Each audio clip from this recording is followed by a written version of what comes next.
Our next slide is looking at, well, if we use those estimates, let's look at cash flow and see how we're doing.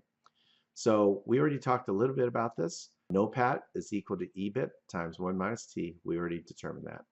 The net operating working capital, and we've used this concept earlier in the mod, is we take the operating current assets. We're going to exclude the securities, which we don't have any anyway, but that's what would be excluded. Cash plus AR plus inventories. Operating current liabilities is anything other than debt. In this case, we may have some interest or debt later on, but we exclude them anyway. So it's AP and accruals. So that would be net operating working capital. Next is total operating capital equals net operating working capital plus the net fixed assets. So that's how much our net investments essentially in the business would entail. Free cash flow then is NOPAT minus the change in total operating capital. We've seen this before. And then ROIC is NOPAT divided by total operating capital. So ROIC stands for return on invested capital.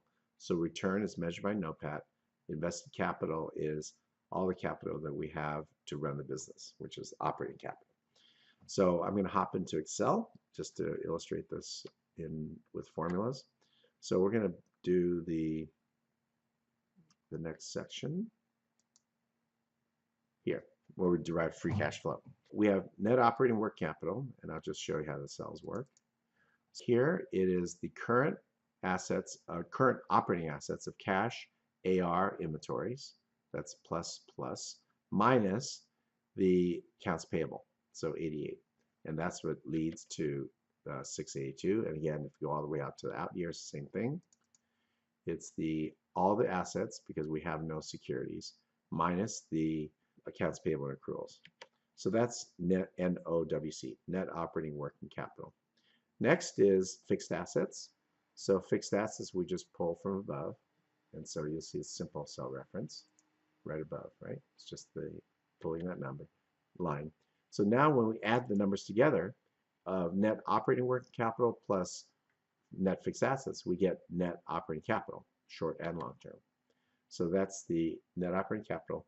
NOPAT is just a number we derived up here, which is EBIT minus the taxes. So that's NOPAT. And then the change in net operating capital.